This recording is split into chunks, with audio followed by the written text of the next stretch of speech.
ఇదే weed mat ఆస్ట్రేలియాలో మా పెరట్లో కలుపుని కంట్రోల్ చేయడానికి ఇదే బెస్ట్ ఆప్షన్ అనిపించింది.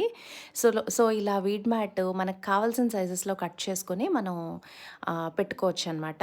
సో మెయిన్‌గా ఏంటంటే ఎడ్జ్ ట్రిమ్మర్ వాడేటప్పుడు మనం మెయిన్ మొక్కలకి రఫ్‌గా తగలకుండా అవి డ్యామేజ్ అవ్వకుండా మెయిన్ ఆ మొక్కల చుట్టూ ఒక లైనర్ లాగా అట్లా పెట్టి, అలా వీడ్ మ్యాట్ పరిచి టైట్‌గా పిన్నులు పెట్టేసామనమాట.